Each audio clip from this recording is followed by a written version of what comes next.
नमस्कार, मी रचना लचके बागवे. 365 दिवस 365 स्टोरीज आपण कव्हर करत आहोत. या निमित्ताने रोज वेगवेगळ्या क्षेत्रात काम करणाऱ्या लोकांच्या आपण मुलाखती घेत असतो. सर्वप्रथम तुम्हा सगळ्या लोकांना गुढीपाडव्याच्या हार्दिक शुभेच्छा. गुढी ही विजयाची प्रतीक मानली जाते आणि आपल्या महाराष्ट्राला एक असे व्यक्तिमत्व लाभलेत त्यांनी लाखो लोकांना सांगितलंय मी विजयी होणारच. त्यांनी शिकवलंय मी विजयी होणारच. ते म्हणजे डॉक्टर उमेश कणकवलीकर सर. आणि त्यांच्या सोबतीने गेली इतके वर्ष काम करणारे आहेत मॅडम निशिगंधा कणकवलीकर मॅडम. त्यांची मुलाखत आज आपण घेणार आहोत, त्यांच्याबद्दल जाणून घेणार आहोत. नमस्कार मॅडम. नमस्कार नमस्कार. छान वाटलं. तुम्ही माझी ओळखच किती छान केलीत की डॉक्टर उमेश कणकवलीकर. खरं सांगते, डॉक्टर उमेश कणकवलीकरांमुळेच मी आज आहे असं म्हटलंच ना तरी चालेल. माझं नाव सौभाग्यवती निशिगंधा उमेश कणकवलीकर आणि माझा जन्म झाला 25 जुलै 1966 ला. अगदी सामान्य मध्यमवर्गीय कुटुंबातलं माझं जीवन. म्हणजे माझे वडील RBI मध्ये होते, चांगल्या मोठ्या पोस्टवरती होते. आई माझी गृहिणी होती आणि मला मोठा भाऊ आहे विजय म्हणून, आणि माझी लहान बहीण चित्रा. आमच्या आई वडिलांनी ना आम्हाला अगदी प्रेमाने लहानाचं मोठं केलं. म्हणजे कधी मला चापटी सुद्धा मारली नाही. आणि तसं पाहायला गेलं तर साधं सामान्य जीवन, विद्यार्थी जीवन जसं असतं तसं, म्हणजे माझ्या जन्मापासून 1966 पासून ते 1982 पर्यंत माझं विद्यार्थी जीवन तसं चालू होतं. आणि 1982 ला माझ्या जीवनात एक टर्निंग पॉईंट आला. टर्निंग पॉईंट म्हणजे मी 12वीला होते आणि 12वीला माझी ओळख सरांशी झाली, डॉक्टर उमेश कणकवलीकर. तेव्हा डॉक्टर नव्हते तर उमेश कणकवलीकर. आणि काय असायचं, आता 12वी म्हटलं की माहितीये ना, आपण सिरियस असतो. 10वी आहे, 12वी आहे, अभ्यास करायला पाहिजे असं तसं. आणि तसं पण आम्ही स्टुडिओसच.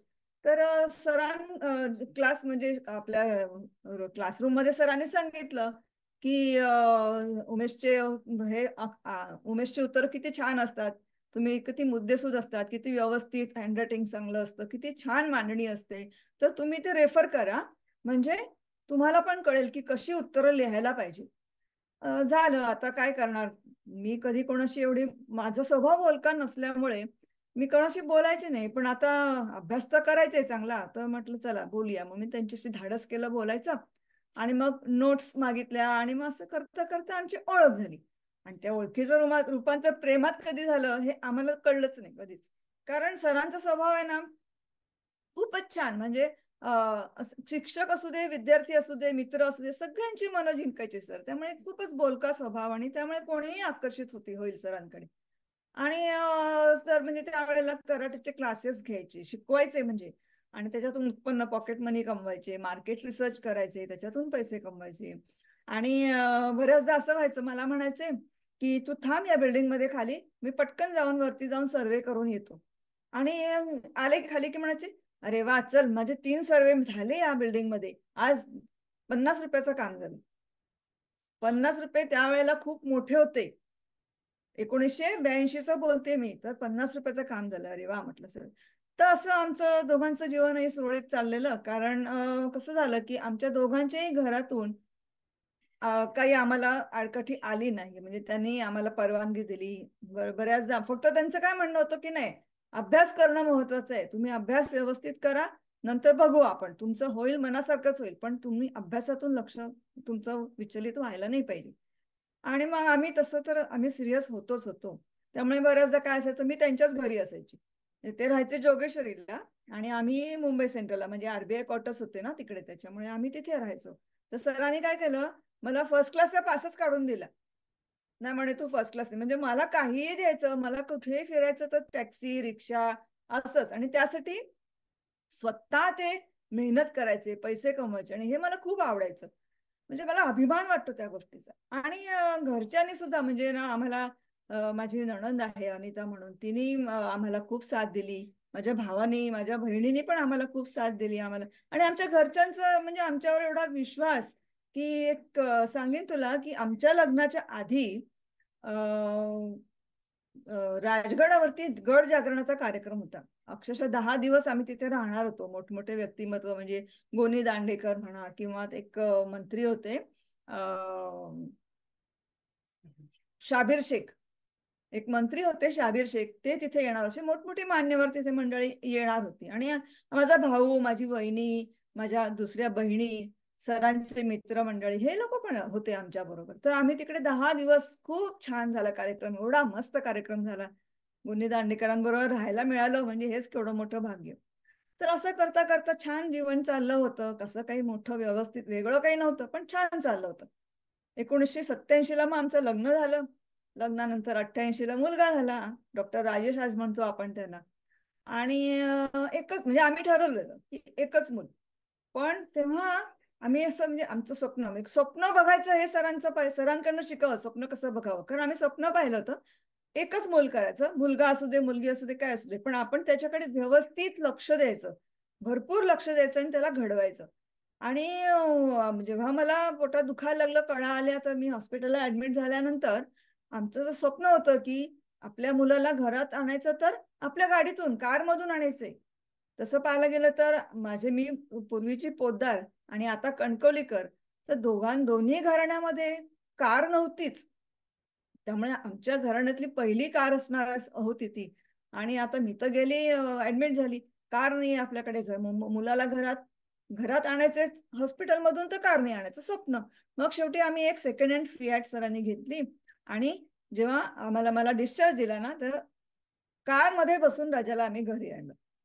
तर हे स्वप्न आम्ही साकार केलं. स्वप्न कशी साकार करायची म्हणजे ती स्वप्न पाहायची, मग ती लिहायची कशी, त्यावरती योजना कशी आखायची, किंवा त्यावर काम कसं करायचं आणि ते साकार कसं करायचं, आणि ते साकार झाल्यानंतर सेलिब्रेशन पण कसं करायचं, हे सरांनी शिकवलं. बरं, सेलिब्रेशन झाल्यावर त्याच्यातच मधोश व्हायचं नाही, तर त्या स्वप्नाकडे पाठ फिरवायची कशी, कारण आता तो झाला भूतकाळ. आता नवीन स्वप्न पाहायचं कसं, आणि त्या भविष्यात जे स्वप्न आपल्याला साकार करायचं आहे त्यासाठी वर्तमानात आपण काय करायला पाहिजे, हे सगळं सरांकडून शिकण्यासारखं आहे. आणि सरांनी म्हणजे मी सरांनी 125 स्वप्न लिहून काढलेत. 1, 2, 3, 10 नाही, 125 स्वप्न लिहून काढली आणि त्यातली 115 स्वप्न साकार सुद्धा केली. किती मोठं म्हणजे अचिव्हमेंट आहे ते. बाप रे बाप. सर, स्वप्न पाहायचं कसं आणि ते साकार कसं करायचं हे सरांकडनं शिका. तर 1990ला माझ्या जीवनात दुसरा टर्निंग पॉइंट आला. तो असा होता की अस्पी छापगर म्हणून एक व्यक्तिमत्व आहे, लोटस लर्निंग कंपनीतून ते आमच्याकडे आलं. आणि आमचा मुलगा तेव्हा फक्त 1.5 वर्षाचा होता. आणि त्याच्यासाठी 15,000 रुपयाचा एन्सायक्लोपीडिया त्यांनी आम्हाला विकत घेण्यासाठी म्हणजे त्याचं त्यांनी प्रेझेंटेशन दिलं. आता 15,000 रुपये, बापरे. आणि ते पण 1.5 वर्षाच्या मुलाला. आम्हाला तर सगळ्यांनी वेड्यातच काढलं होतं, पण पैसे नव्हते आमच्याकडे. तर मग आता काय करावं, तर माझ्या ह्या 4 बांगड्या आहेत, या बांगड्या सोन्याच्या गहाण ठेवल्या आम्ही. आणि ते पुस्तकं मात्र त्याला घेतली, कारण आम्ही तर खूप कन्व्हिन्स झालेलो होतो की ती पुस्तकं आपल्याला त्याला घ्यायचीच आहे. आपल्याला नाही मिळाली आपल्या आयुष्यात, तेव्हा नव्हतीच उपलब्ध, तर आपल्या मुलाला तरी मिळालं पाहिजे. प्रत्येक आई वडिलांचं ते स्वप्न होतं. आता त्या कंपनीला जेव्हा कळलं की दागिने गहाण ठेवून कर्ज घेऊन यांनी पुस्तकं घेतले, तर सगळ्यांना आश्चर्यच वाटलं. पहिली गोष्ट म्हणजे त्यांनी आम्हाला ना एका प्रशिक्षणाला यायला सांगितलं की हे पुस्तकं कशी वापरायची ते आम्ही शिकवतो. आणि तिथे गेल्यानंतर कळलं की जर असा हा जो सेट आम्ही विकत घेतला, तसा आम्ही 10 सेट पूर्ण वर्षभरात जर आम्ही विकले, तर आमचे पैसे आम्हाला परत मिळणार. म्हणजे 50% बाय वे ऑफ कमिशन मिळतील आणि 50% आम्हाला बोनस, असं करून आमचे पूर्ण पैसे आम्हाला मिळणार. अरे वा, म्हटलं, हे तर आपल्याला सुवर्ण संधी झाली. आधीच पैसे अडकलेत, कधी नाही ते दागिने गहाण ठेवलेत. तर काय केलं सरांनी त्यावेळेला, बँकेत नोकरीला होतो ना आम्ही, तर सरांनी नोकरीची 10 दिवस सुट्टी घेतली आणि विक्री करायला सुरुवात केली. पहिले 5 दिवस काहीच विक्रीच झाली नाही. अरे देवा, म्हटलं आता काय. तर सरांना मग जे अस्मी छापगर होते ना, त्यांच्याकडनं थोडं मार्गदर्शन घेतलं. मग त्यांनी सांगितलं की असं असं केलं ना तर तुम्हाला सेल मिळणार. बिलीव्ह नाही करणार, पुढच्या 5 दिवसात 10 सेट विकले. अक्षरशः म्हणजे त्या कंपनीमध्ये हा नवीन रेकॉर्ड होता आणि सगळ्यांना आश्चर्य, हा माणूस नवीन आता कुठे त्यांनी सुरुवात केली आणि 5 दिवसात 10 सेट. बाप रे बाप. म्हणजे त्यांना खूप म्हणजे एक्नॉलेज केलं त्यांच्याकडनं, त्यांना बक्षिसं मिळाली, खूप छान. आणि त्यांना त्या कंपनी म्हणजे लोटस लर्निंग हे कंपनीचं नाव होतं, तर त्या कंपनीमध्ये हळूहळू त्यांना ते म्हणजे पुस्तक ते म्हणाले की तुम्ही 10च काय, तुम्ही अजून सेलिंग करू शकता, तुम्हाला तिकडनं उत्पन्नाचं साधन आहे. तर म्हटलं वा, बरं झालं, आपल्याला उत्पन्नाची एक संधी आहे. तर सरांनी ते काम चालू ठेवलं आणि हळूहळू ते मग तिकडे मॅनेजर झाले, म्हणजे पार्ट टाइम मॅनेजर झाले तिकडे. आणि 10 वर्ष त्या कंपनीत काम केलं. पण त्या कंपनीत काम केल्यामुळे झालं असं की ती अमेरिकेची कंपनी असल्यामुळे त्या कंपनीमध्ये खूप शिकायला मिळालं. म्हणजे फॉरेनर्स ट्रेनर्स येऊन शिकवायचे आणि त्यांच्या ते सर शिकणं तर काय सरांचा आवडीचा विषय, तर त्यांच्याकडनं शिकून शिकून सरांनी एवढ्या नोट्स काढल्या, त्यांच्या कॅसेट्स मधून शिकायला मिळालं आणि भरपूर पैसे सुद्धा आम्ही कमवले तिथे. पण झालं काही नोकरीमध्ये असल्यामुळे आम्हाला त्यांना सरांना त्या कंपनीमध्ये लोटसमध्ये प्रमोशन नाही घेता आलं. तिकडे परदेशात जाण्याची त्यांना संधी मिळाली पण ती पण आम्हाला घेता नाही आली कारण बँकेची नोकरी होत होती मध्ये. ते झालं झालं करता करता 2002 ला तिसरा टर्निंग पॉइंट आला आमच्या जीवनामध्ये.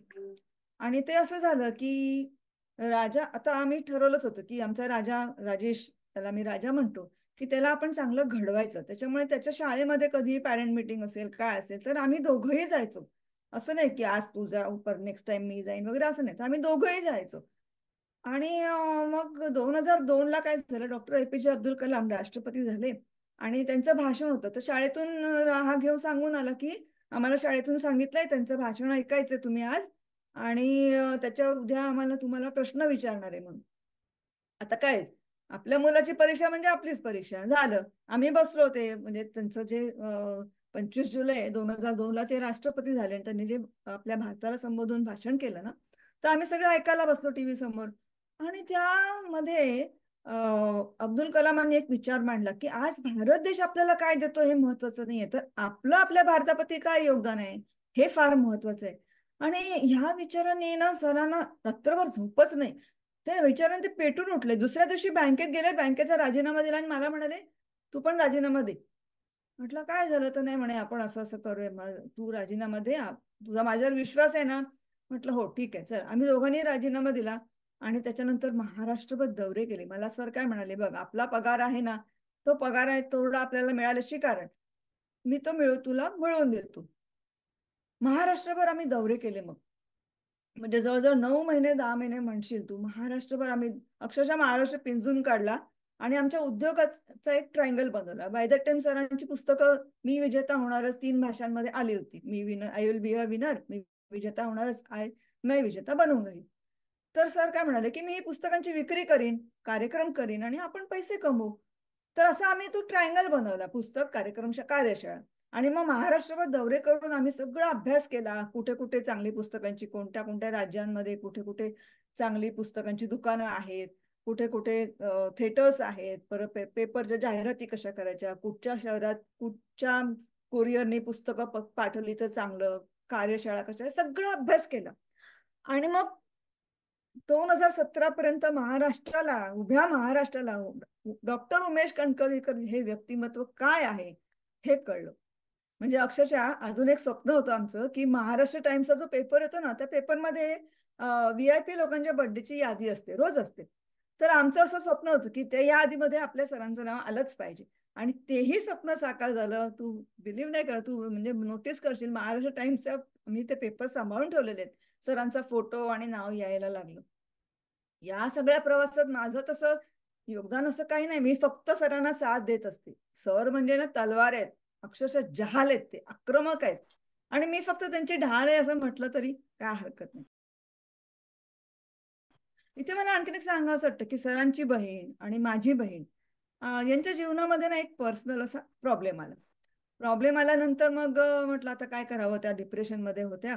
तर सरांनी एक मुंबईत एक आत्मविश्वास प्रशिक्षणाचा कोर्स चालतो, तर आम्ही ठरवलं, सरांनी म्हटलं की आपण त्याला त्या कोर्सला पाठवूया दोघींना, म्हणजे जरा त्यांचं मन हे होऊन जाईल आणि व्यवस्थित त्यांना आत्मविश्वास वाढला की परत पहिल्यासारख्या त्या काम करतील. दोघीही चांगल्या नोकरीला होत्या, काय होत्या, पण त्यांना प्रॉब्लेम झाला होता.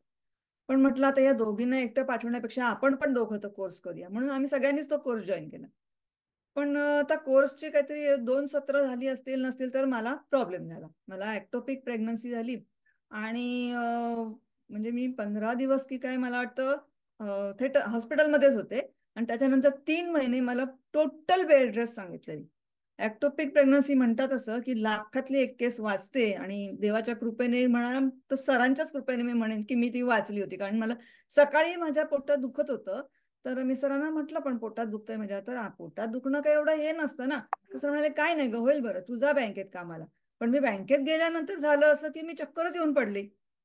चक्कर येऊन पडल्यानंतर मग सरांना म्हणजे बाय द टाइम मग सगळी फोनाफोनी झाली. माझ्या घरी फोन झाला. मग सर बँकेत होते. सर आले मला घ्यायला. माझी नणंद अनिता ती पण आली मला घ्यायला, की मला तर बरं नाही तर घरी घेऊन जाऊ म्हणून. तर सरांनी घरी मला न नेता सरळ मला गायनॅककडे घेऊन गेले. डॉक्टर वर्टी म्हणून वांद्र्याला त्यांचं हॉस्पिटल आहे, मंदार हॉस्पिटल. तिथे घेऊन गेले, कारण तिथे आमचे सगळे गायनॅकचे प्रॉब्लेम्स तिकडेच आम्ही सॉल्व्ह करतो. तर डॉक्टर वर्टी मला त्यांना असं म्हणाले, की "अरे बाबा, तू बरं झालं हिला सरळ इकडेच घेऊन आलास." आणि मला कारण सर डायरेक्ट हॉस्पिटल ऑपरेशन थिएटरमध्येच घेऊन गेले.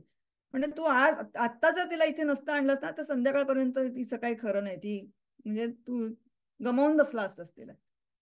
एवढं मोठं ते ऑपरेशन होतं म्हणजे. तर अर्थात आता माझं ऑपरेशन झाल्यानंतर मग मी त्या प्रशिक्षकाला म्हटलं, की आता मी तर काही तो कोर्स पूर्ण करू शकत नाही. मी त्यांना विनंती केली, की मला तुमच्या दुसऱ्या कुठच्यातरी बॅचमध्ये ऍडजस्ट करा. तर त्यांनी पण मान्य केलं. ओके, ठीक आहे म्हणून. या बाकीच्यांनी कोर्स चालू ठेवला. पण त्याच्यानंतर मी प्रत्येक बॅचमध्ये त्यांना जेव्हा रिक्वेस्ट करत गेली, मी बरी झाल्यानंतर, की बाबा आता माझं राहिलेच सत्र, माझी 2च सत्र झाली, तर बाकीची सत्र पूर्ण करायची आहेत. मला कुठच्या तरी बॅचमध्ये ऍडजस्ट करा, ऍडजस्ट करा. या बॅचला नाही जागा, त्या बॅचला नाही जागा करता करता मला त्यांनी दिलंच नाही, ट्रेनिंगच नाही दिलं. रिफंड पण केले नाहीत पैसे आणि प्रशिक्षण पण दिलं नाही. आणि एक दिवस मला सरळ नोटीसच पाठवली. आता ही अशी नोटीस आली म्हटल्यानंतर आम्हालाही कळेना आता करावं काय. असं नोटीस कधी आयुष्यात कधी आम्हाला अनुभवच नाही. तर आम्ही स्वाती साठे म्हणून एक IPS जेलर आहेत.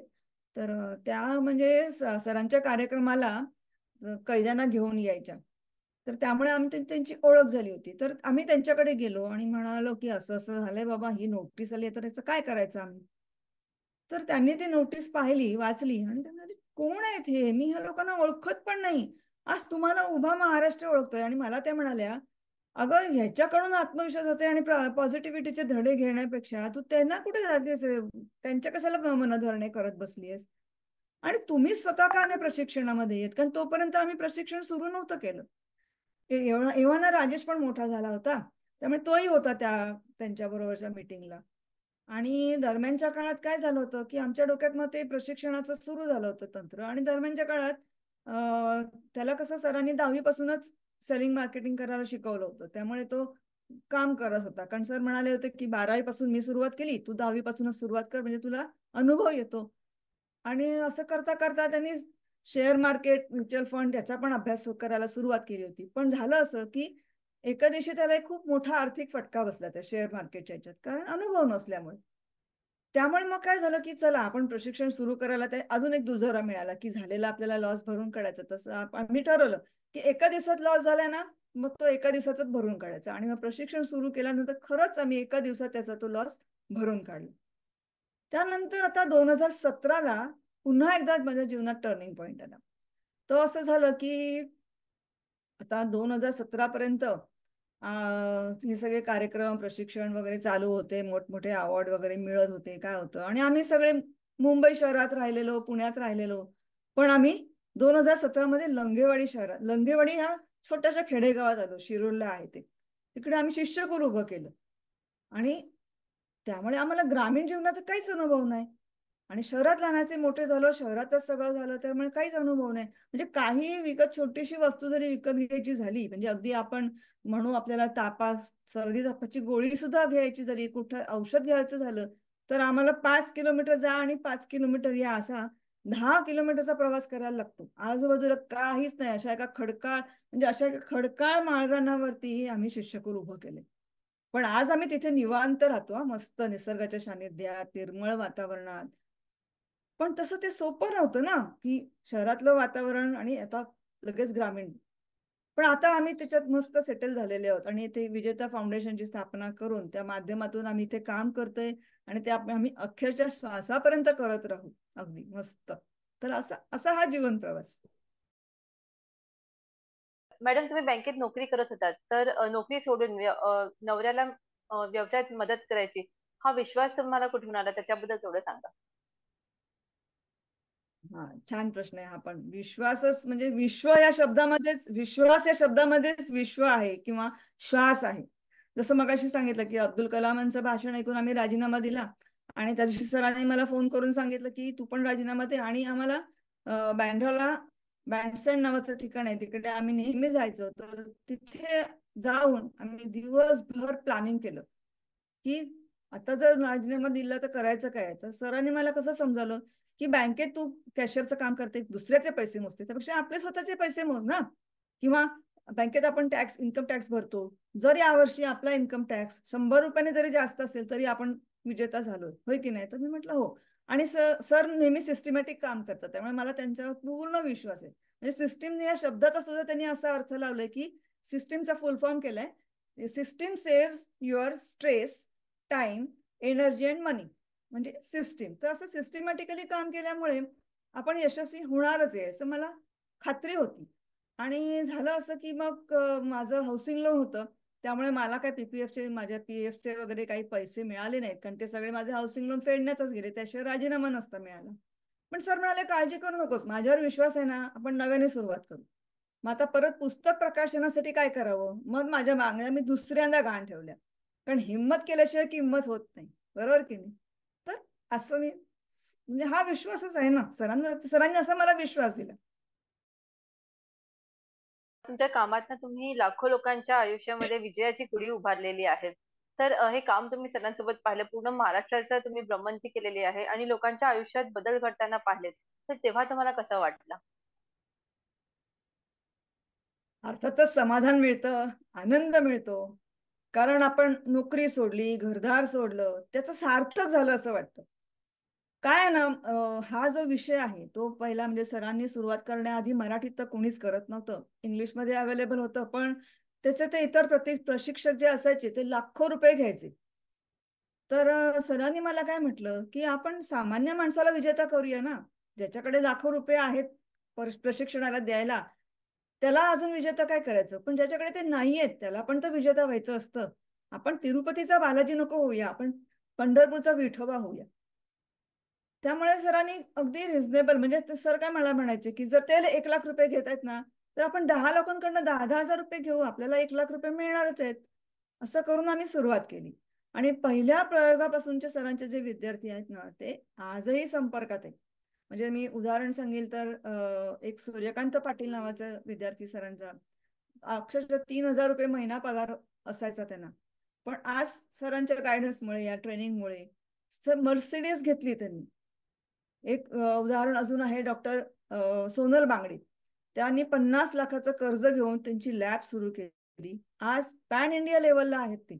त्यांचा पण एक मला असं सांगावं असं वाटतं की प्रॉब्लेमला सर कसे धावून जातात. की एक दिवस काय झालं, त्यांचा फोन आला सरांना की सर खूप प्रॉब्लेम आहे, अक्षरशः रडतच होत्या त्या की त्याच्या भावाचा ऍक्सिडेंट झाला होता आणि मेजर ऍक्सिडेंट होता, आणि सगळेजण, तो आयसीयू मध्ये असल्यामुळे सगळेजण टेन्शन मध्ये. त्यामुळे त्यांनी सरांना फोन केला, सर ताबडतोब जसा फोन आला तसे धावत गेले ठाण्याला. आणि सगळेच घरातले सगळेच मंडळी तिकडे होते बसलेले हॉस्पिटलमध्ये. तर सरांनी सांगितलं तुम्ही सर्वांनी जरा आराम करा, मी आहे इकडे. तर त्यांची आई, सर आणि मी, आम्ही तिघं रात्रभर तिथे थांबलो होतो. सरांनी अर्थात आपल्या हातात प्रार्थना करण्याशिवाय दुसरं काही नसतं, तर खूप प्रार्थना केली. आणि सकाळी मग जेव्हा आम्हाला कळलं की डॉक्टरांकडनं की आता ते स्टेबल आहे, तो म्हणजे डेंजर मधनं बाहेर पडलेला आहे, तेव्हा सर आणि आम्ही तिकडनं निघून गेलो. म्हणजे असं कुठच्याही प्रॉब्लेमला सर कधी वेळ काळ न बघता धावून जातात. आणखी मी उदाहरण देईल, एक 6वी झालेले संपत गाडे म्हणून आहेत. 6वी शिक्षण विचार कर, पण सरांच्या प्रशिक्षणातून त्यांनी एवढी प्रेरणा घेतली की आज जॅग्वार गाडी आहे त्यांच्याकडे, मोठमोठे होर्डिंग्सचा व्यवसाय करतात. अजून एक आहेत उमेश रेडकर म्हणून, तर त्यांनी सारस्वत बँकेचं मॅनेजर पद सोडलं सरांच्या कार्यक्रमातून प्रेरणा घेऊन.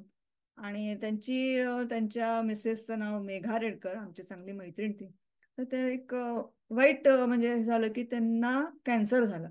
आणि मग कॅन्सर झाल्यानंतर कॅन्सरची औषध उपचार पद्धती खूपच महाग असते व महिन्याला लाखो रुपये लागायचे. तर काय करावं, तर सरांनी एक रकमी 1 कोटीचं त्यांच्याकडे म्हणजे ते म्युच्युअल फंडचं काम सुरू केलं. त्यांनी मॅनेजर पद सोडलं आणि तर त्यांच्या थ्रू 1 कोटीची इन्व्हेस्टमेंट केली. का, तर त्याच्यातून काहीतरी कमिशन मिळून त्यांना थोडाफार फायदा होईल म्हणून. आणि मला सांगायला आज आनंद होतो की त्या 1 कोटीचे आज 5 वर्षात त्यांनी 3 कोटी करून दिले. म्हणजे बघा, म्हणजे एवढा त्यांच्यावर आम्ही विश्वासच टाकला होता ना, पण आमचाही फायदाच झाला. आज त्यांची मुलगी कॅनडामध्ये आहे. भारतात आल्यानंतर ती शिष्यकुलला येतेच येते. त्यानंतर मी आणखीन एक सांगेन की 10वी झालेले दादाभाऊ चिखले आहेत. तर त्यांचा पण आज म्हणजे भारतातच नव्हे तर आंतरराष्ट्रीय स्तरावर बिझनेस पोहोचलेला आहे. परवाच त्यांचा फोन आला होता आणि सरांना म्हणाले की चला आपण दुबईला जाऊया, मी घेऊन जातो तुम्हाला, आपण दुबईला फिरायला जाऊया. सरांच्या डोळ्यात अक्षरशः पाणी आलं, कोण करतं एवढं नाही का. दुबईला जायचा येण्याचा खर्च काही कमी आहे का. पण असं आलं ना अक्षरशः रडले सर त्या दिवशी की कसं म्हणजे कसे विद्यार्थी घडलेले आहेत. काही काही विद्यार्थ्यांना ना तर सरांनी घरात ठेवून शिकवलेलं आहे, राहायला ठेवून. तुम्हाला एक किस्सा सांगते.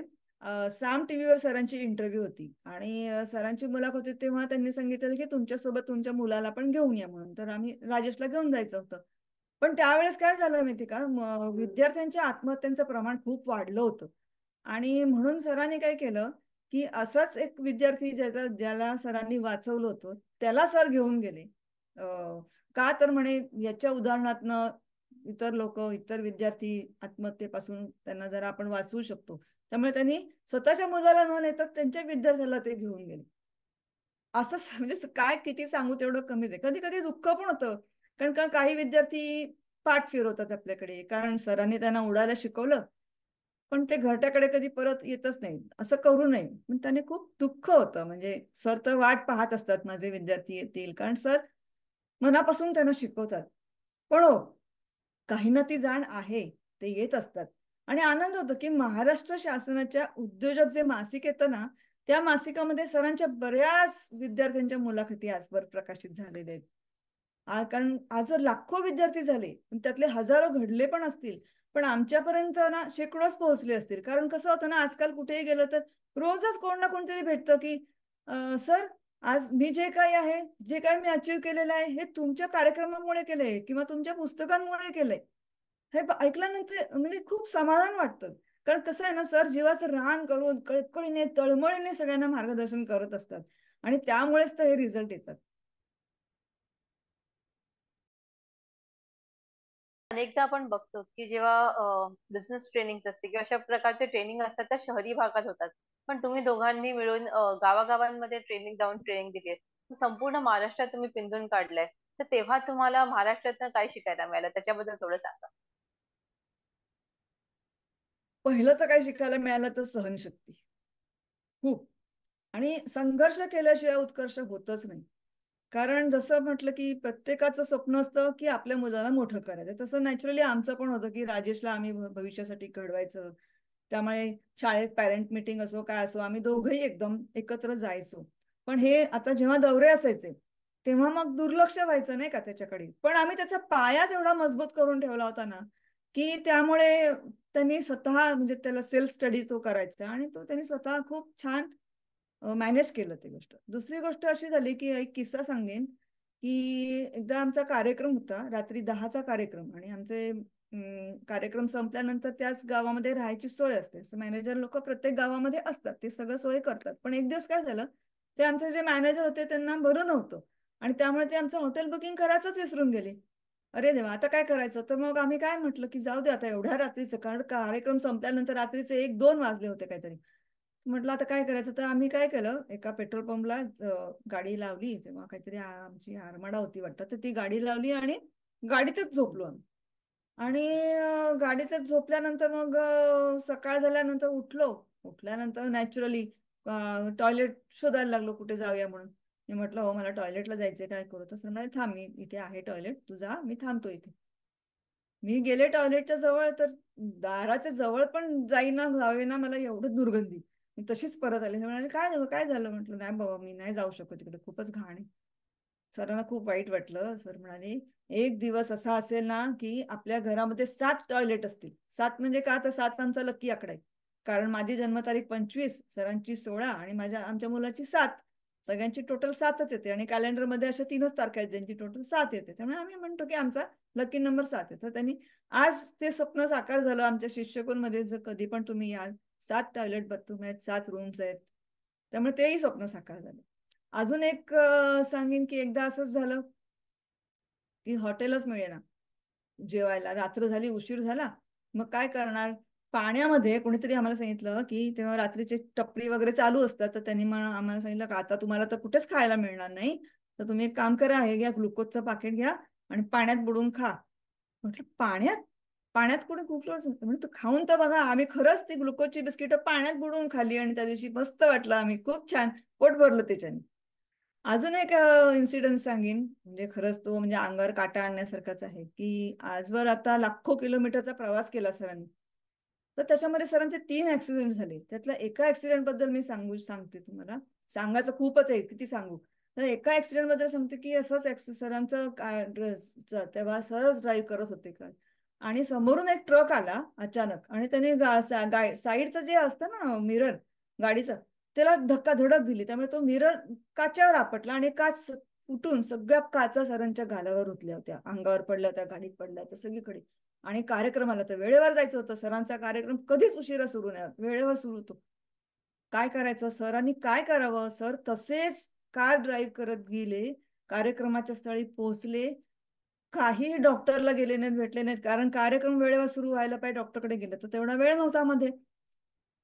तसाच कार्यक्रम सरांनी तोंड धुतले आणि तसाच कार्यक्रम केला, आणि कार्यक्रम संपल्यानंतर डॉक्टरकडे जाऊन त्यांनी उपचार करून घेतले. काय म्हणावं, म्हणजे किती सहनशक्ती असेल त्याच्या सरांची, बापरे. असंच अजून एक उदाहरण होतं की असे दौरे असायचे, आणि एकदा शिवाजी मंदिरला कार्यक्रम होता, रात्री 8चा कार्यक्रम, आणि दौरे करून आम्ही रात्रीच पोहोचलेलो, आदल्या दिवशी रात्री. झालं दौऱ्यावरती असल्यामुळे इतक्या गावाचं पाणी बदलतं काय होतं, तर त्यांना जुलाब सुरू झाले. म्हटलं आता कसं करायचं, काय करायचं. सर म्हणाले की नाही, काहीही झालं तरी कार्यक्रम तर होणारच. शेवटी सरांनी काय करावं की 2 सॅनिटरी नॅपकिन लावून सरांनी कार्यक्रम केला. पण कार्यक्रम जसाचा तसा केला, कोणाला कळलं सुद्धा नाही. असे किती किस्से सांगावेत आणि किती नाही, खूपच आहे. मॅडम, सर ह्या सगळ्या गोष्टी करू शकले कारण तुमची साथ, तुमची सोबत त्यांच्या बरोबर कायमची होती. असं म्हटलं जातं की कोणत्याही यशस्वी च्या मागे स्त्री असते, तर तशी स्त्री म्हणून तुम्ही, शक्ती म्हणून तुम्ही त्यांच्या पाठी उभी होतात. तर ही एका प्रकारची पार्टनरशिप आहे. लग्न ही पार्टनरशिप आहे, व्यवसाय हे म्हणजे पार्टनरशिप आहे. तर कोणत्याही पार्टनरशिप मध्ये कोणती गोष्ट महत्वाची असते त्याच्याबद्दल थोडं सांगा. सगळ्यात महत्वाचं म्हणजे विश्वास. विश्वास असल्याशिवाय आपण कुठचीच पार्टनरशिप होऊ शकत नाही ना. आपली फॅमिली पार्टनरशिप किंवा आपण उद्योग जरी केला तरी जर विश्वास नसेल तर आपण पार्टनरशिप मध्ये यशस्वी होऊ शकत नाही.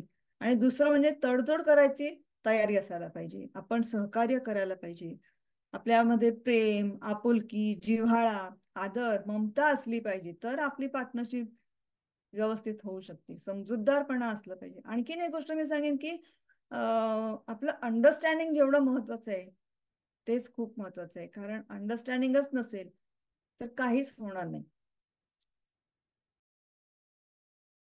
मॅडम, आता या वयात 1 मे रोजी तुम्ही स्वतःचा नवीन व्यवसाय चालू करताय, तर त्याच्याबद्दल थोडं सांगा. या वयात म्हणजे काय बरं म्हणायचंय, या वयात नाही. अशी कितीतरी उदाहरणं आहेत की ज्यांनी वयाच्या 60 नंतर सुरू केलेली. अजून मी 60च्या उंबरठ्यावरच आहे. हरकत नाही. काय झालं बघ, मी सांगते तुला. मी आहे ना आता सरांबरोबर 12वी पासून आहे, त्याच्यामुळे मी सरांचं संघर्षापासून उत्कर्षापर्यंत सगळा प्रवास पाहिलेला आहे, अनुभवलेला आहे.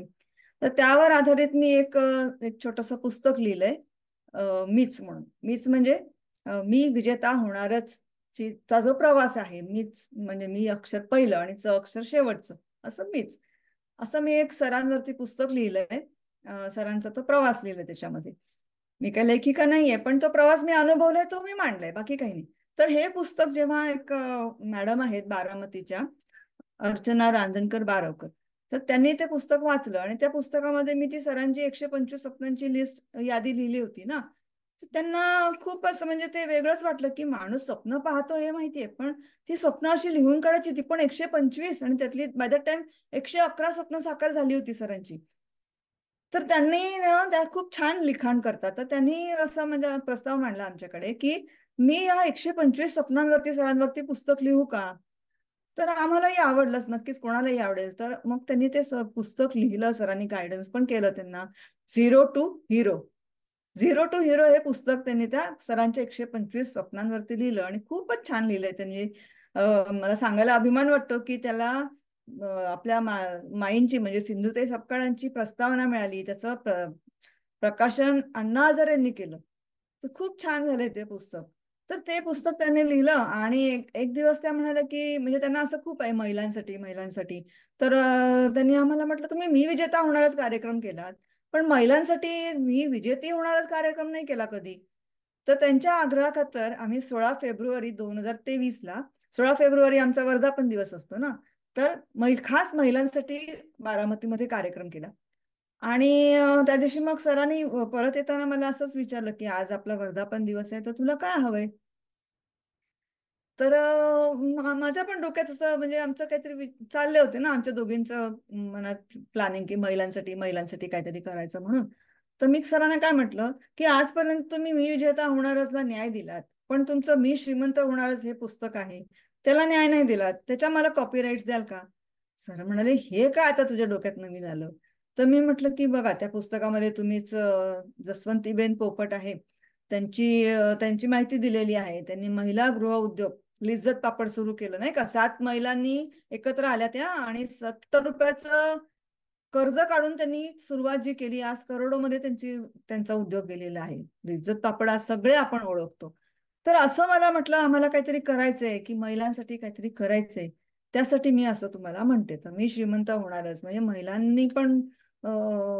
महिलांना पण काहीतरी करायचं असतं, त्यांचं पण टॅलेंट फुकट जातं कधी कधी घरातच. तर त्यासाठी मग आम्ही शिष्यकोल हेल्थ अँड वेल्थ अशी मी कंपनी स्थापन केली आणि त्याचं काम म्हणजे भरपूर काम आमचं सॉफ्टवेअर वगैरे सगळं बाकीचे जे बॅक ऑफिस काम असतं ते काम चालू आहे. आणि 1 मेला आता महाराष्ट्र दिनच्या दिवशी ती लॉन्च करायचं आमचं स्वप्न आहे. सगळं ते काम डिजिटली असणार आहे. म्हणजे आम्ही असंच विचार केला की आता डिजिटल युग आलेलं आहे. कोरोना नंतर सगळ्यांना वर्क फ्रॉम होम सुरू कळलेलं आहे, डिजिटली काम सुरू झालेलं आहे सगळीकडे. तर म्हटलं बायका फावल्या वेळात आपल्या मोबाईलवरनं काम करू शकतील ना.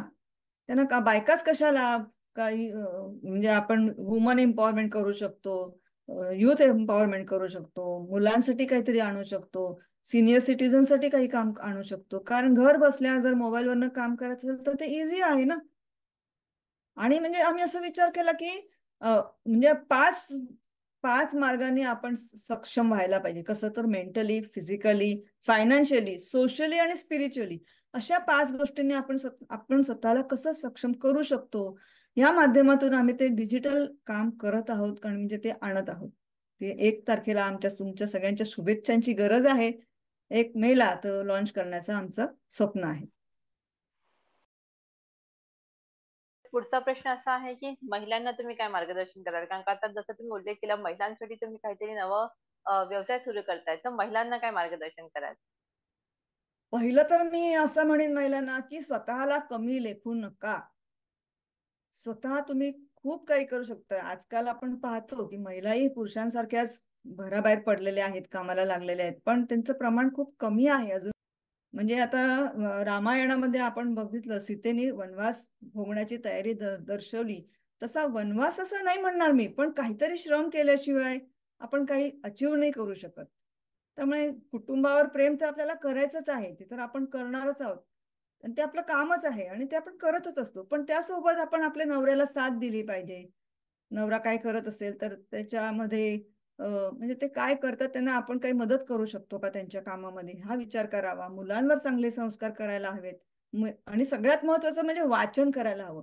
जर महिला वाचन करतील म्हणजे मुलं बघतात आई वडील वाचन करतायत तर त्यांनाही वाचनाचे धडे ते घेतील, कारण ते आपलं अनुकरण करत असतात मुलं. आणि दुसरी गोष्ट सोशल मीडियाच्या आहारी जाऊ नका. आजकाल मी बघते एवढे रील्स वगैरे रिलीज होतात, काही अर्थ नसतो त्याच्यामध्ये. तर या बऱ्याचशा महिलांना खूप वेळ फुकट घालवतायत. फुकट घालवू नका आपला वेळ. उलट त्या सोशल मीडियाच्या माध्यमातून काहीतरी उत्पन्न कसं निर्माण होईल याच्याकडे लक्ष द्या. त्या सोशल मीडियाच्या माध्यमातून आपण भरपूर कोर्सेस शिकू शकतो, तिकडे लक्ष द्या. वेळ तुमचा फुकट नका घालू, कारण महिला खूप सक्षम आहेत. मी तर म्हणेन पुरुषांपेक्षा महिलांकडे जास्त सहनशीलता असते, सक्षम असतात त्या. फक्त त्या स्वतःला ओळखतच नाहीत. तर महिलांनी स्वतःला ओळखावं. मी महिलांना एवढंच सांगेन की जीवन म्हणजे सरांनी मला शिकवलंय, अर्थात खरं सांगायचं तर जे काही मी आज आहे ना ते सरांमुळेच आहे. कारण सरांनी मला अभ्यास कसा करायचा इथपासून सगळंच शिकवलेलं आहे. कारण 17 वर्षाची असल्यापासून मी 16 वर्षाची आणि 17 वर्षाचे सर होते, मी 16 वर्षाची. म्हणजे ते आपण पिक्चर मध्ये गाणं ऐकतो ना की मी 16 बरस की, तर आम्ही ते स्वतः खरंच जगलेलो आहोत. तर सरांनी मला सगळं शिकवलं आणि सरांनी मला एवढंच सांगितलं की जीवन जगायचं मस्तीत पण सदैव शिस्तीत. मॅडम, एक शेवटचा प्रश्न मी तुम्हाला विचारेन की आपण आनंदाची, समाधानाची गुढी कशी उभारायची? मी तर म्हणेन की गुढी फक्त गुढीपाडव्याच्या दिवशी नको आपण उभी करूया. गुढी आपण रोजच उभी करायला हवी. रोजच गुढीपाडवा साजरा करायला हवा. रोज काहीतरी नवीन नवीन आपण व्हेंचर आउट करायला हवं. पहिलं तर आपण आपला चेहरा हसरा ठेवायचा. दुःख सगळ्यांना असतात या जगात, असं कोणीच नाहीये की ज्याला दुःख नाहीये. सगळ्यांना दुःख असतात, पण आपलं दुःख आपल्यापर्यंत ठेवावं. लोकांना ते दिसलंच नाही पाहिजे. आपण नेहमी आपला चेहरा हसरा ठेवायचा. त्यामुळे आपण हसरे असलो की सगळं जग हसरं होतं, आपल्याला सगळं जग पण हसरं दिसतं आणि आपण आपलं दुःख विसरतो. दुसरी गोष्ट, कोणतंही काम करताना आहे ना जीव ओतून काम करायचं. म्हणजे झिरो टू हिरोईन बनण्याचा प्रयत्न करा. झिरो टू हिरोज कशाला, झिरो टू हिरोईन बनण्याचा प्रयत्न करायचा. आणि आता डिजिटल व्हायलाच पाहिजे. मी स्वतः डिजिटली तेवढी सक्षम नव्हते, पण आता मी पण शिकायला सुरुवात केली. मी सुद्धा डिजिटल कोर्स करायला सुरुवात केली. कारण आता हे डिजिटल युग आहे आणि जर आपण डिजिटल नाही झालो ना तर आपण म्हणजे काय म्हणतात अनपड म्हणू. जग आपल्याला अनपड म्हणेल. आपल्याला डिजिटल दुनिया ही समजायलाच पाहिजे. आपण आता बघितलं गेल्या वर्षापासून आपलं बजेट पण आहे हे आपण डिजिटली सादर करतो. आपल्या अर्थमंत्री निर्मला सीतारामन आहेत ना, त्यांनी डिजिटली बजेट सादर केलं. पेपर प्रिंटआउट नाही काढलं. बरोबर की नाही? त्यामुळे आपल्याला डिजिटल अभ्यास करायलाच हवाय. आणि सरांनी यांना आय कॅश फॉर्म्युला शिकवलाय मला. आय कॅश फॉर्म्युला म्हणजे काय, तर आपल्याला स्वतःमध्ये इम्प्रुव्हमेंट करायला हवी. इम्प्रुव्हमेंट म्हणजे कसं, आय म्हणजे इम्प्रुव्हमेंट, आय आणि कॅश. कॅश म्हणजे CASH कॅश. तर सी म्हणजे काय, तर सी म्हणजे आपलं कॅलिबर वाढवलं पाहिजे. आपलं ऍटिट्यूड पॉझिटिव्ह ठेवायला पाहिजे. आपल्याकडे काहीतरी स्ट्रॅटेजी असली पाहिजे आणि आपल्या सवयी चांगल्या असल्या पाहिजेत. जसं आपल्या सवयी चांगल्या असतील तर आपण नक्कीच, आपण जे काही क्षेत्र निवडू त्याच्यामध्ये आपण यशस्वी होऊ शकतो, विजेता होऊ शकतो. कारण महिलांना मी असंही सांगेन की स्वतःचं आरोग्य सांभाळा. सकाळचं कोवळ्या उन्हात फिरा, थोडा योगा करा, थोडं वॉक घ्या. जर तुम्ही स्वतः शारीरिकरित्या सक्षम नसाल तर तुम्ही काही तुमचं काम नाही करू शकत. आणि आजपर्यंत जे काय झालं असेल ना ते विसरायचं आणि नव्याने सुरुवात करायची. कारण गाणं आपण सदैव गुणगुणत राहायचं. छोडो कल की बातें, कल की बात पुरानी, नई दौर में लिखेंगे मिलकर नई कहानी, हम हिंदुस्तानी, हम हिंदुस्तानी. किती छान गाणं आहे आणि हे सदैव गुणगुणत राहायचं. काय जे झालं ते विसरायचं आणि नव्याने सुरुवात करायची. एवढंच मी आपल्या महिलांना सांगेन. कारण खरंच महिला खूप छान आहेत. आपल्या महिला त्यांनी जर स्वतःला सक्षम केलं ना तर देश घडेल आपला. कारण महिला घडल्या तर मुलं घडणार आहेत आणि मुलं घडली तर देश घडणार आहेत. आणि मला तर असं वाटतं की जसे सर नेहमी त्यांच्या कार्यक्रमाची सांगता आपल्या शपथविधीने करतात, तसंच मी सुद्धा ह्या आपल्या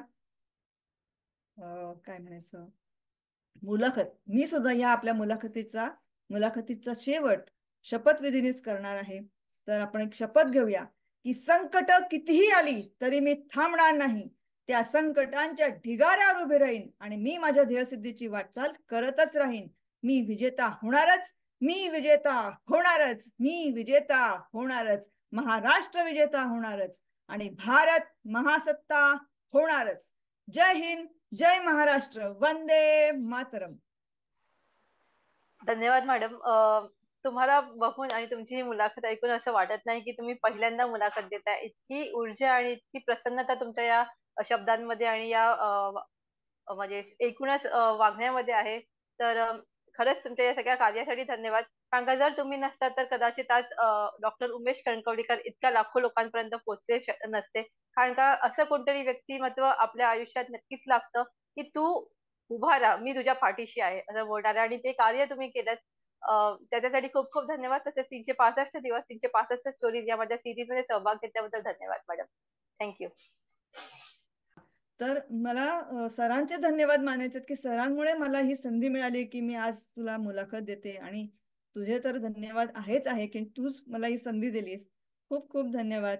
मला असं वाटतं की या मुलाखतीतून सदैव महिलांनी प्रेरणा घ्यावी आणि अजून एक म्हणायचं की रचना विजेती होणारच. धन्यवाद. धन्यवाद कुठे मॅडम. कुठे तू घाल.